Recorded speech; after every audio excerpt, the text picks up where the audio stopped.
Hi, I'm Rachele Lynae, and I'm here with CountryMusicRocks.net. We're here at CRS 2014, and we're sitting down with Rachele Lynae. How are you? How's your CRS week going so far? It's been awesome. I'm doing well. I'm a little tired now. You know, it's the last day, and so I'm like, okay, coffee. But, it's been a really great time. Good. For folks that are still getting to know you, give us a quick little Rachele Lynae 101. Oh, my goodness. Okay.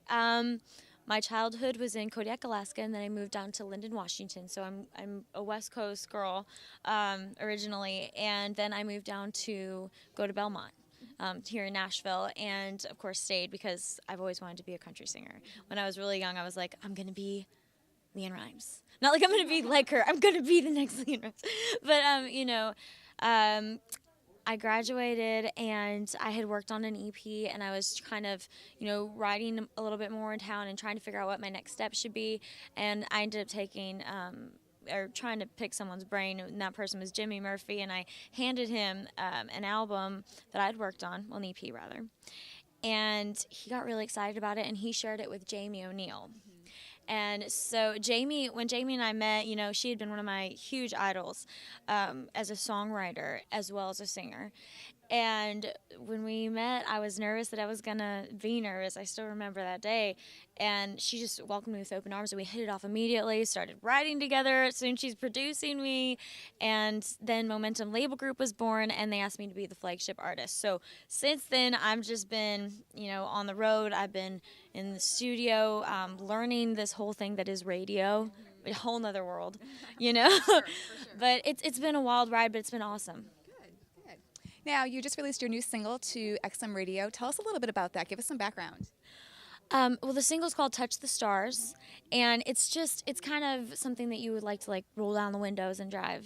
Just that's the feeling of the song, and it kind of talks about that fresh, young love, without actually saying those words, interestingly enough. But it's just a fun song, and the people over at XM, they've gotten to be friends of mine. John Marks, he's great. He's just great. We're buddies, and Jessica Wade is another friend of mine over there, and they've just been really supportive, and they're great over there about really picking songs they believe in. So they've told me no on songs before. They've been, this isn't it, Rachele, this isn't it. But they played Fishing for Something, and they're playing Touch the Stars, and so we're really excited about it. Very cool. And you also have your debut album coming up out on April 22nd. So tell us a little bit about that. What can fans expect? Gosh, I'm so excited about it. You have no idea. I've been bugging my team, let's get this out. Let's move. So I'm really excited about it. It's self-titled, and the reason that it is self-titled and we didn't name it something from the album is that there isn't really an overarching theme to it. It's just little pictures really from my life. So they're all songs that I've written on. And I mean, it covers everything from heartbreak to falling in love to, my faith base and background and family stuff, and to getting out on the dance floor, And so it just kind of captures little bits of everything in my life. So. Very cool. And what was one of your favorite moments recording for your debut album? Ooh. Gosh, there's been so many, and we've been in the studio a number of times, both tracking these songs and then recording vocals. And I think a couple of the things that were most cool to me was when we were picking what songs to go on the album. There were some songs that Jamie was like, yes, that's going on the album, that I was like, really? Really? I mean, I like it. It's one, your songs that you write are like your children, So I'm like, I like it, but I thought that there were other songs that were better. But some of the coolest moments were when I was like, I trust you. She's amazing. I can trust her with this choice. And then going into the studio and seeing her vision for the song that I had no vision for come alive.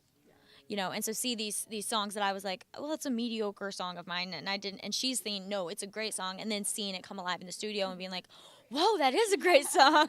Thank goodness you saw that. Yeah. If there was one thing that you could convey to your fans about you and your music, what would it be? One thing about me and my music, I guess, if you come to a live show, what you're going to see is a really rockin' show, but I think that the most important thing for me to convey to my fans is that I'm telling my stories, I'm telling my friends' stories so that they can tell their stories. So what I'm hoping when my fans hear my music is that they're like, oh yeah, that's like me. They hear Fishing for Something, like, yeah, that's me and my girlfriends. They hear Touch the Stars and like, oh yeah, we went out and we built a bonfire and it was just magical when I was first falling in love. And I want people to be able to tell their stories through me telling mine. And country music is consistently evolving, it's growing. What do you love most about this genre? What do I not love about this genre? I grew up in country music, so I love everything about it. What's really cool now is that for a while there, when I was younger, it was a more isolated group, and a lot of people had this stigma against it, and I was like, "You're crazy." But more recently, it's been something that more and more people are starting to realize that they love, and sometimes they're brought in through something like Florida Georgia Line with Cruise, where there's a lot of that hip hop thing in it or something, and they're like, "Oh well, I like that," and it played on mainstream radio. But then once they start listening to something that has a little bit of this like pop or rock or whatever influence in it, then they start to check out other stuff. And then they're like, oh, I like some of this traditional stuff too. And before you know it, they realize that this is a format that tells our stories. Absolutely. It's a story format. And I love that about country music. 2014 is already underway, and it's a great start for you. What are you most looking forward to this year? What are some of your goals and plans?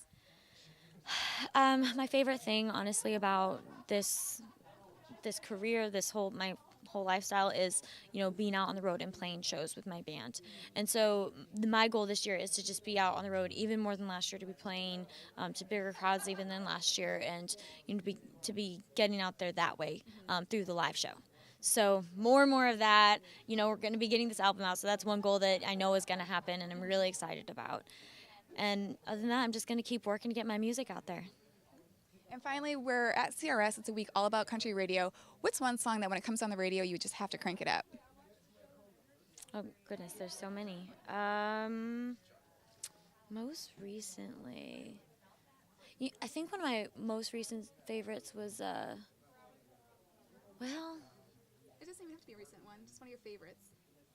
You know what I really liked, and as part of the CMA, you get to vote for these songs and stuff. So, was "The Highway Don't Care." Beautiful song. It's beautiful, and I love that. I love the camaraderie on it. That it was Tim and Taylor, and then I thought it was brilliant that Keith was just playing the guitar on it. Right.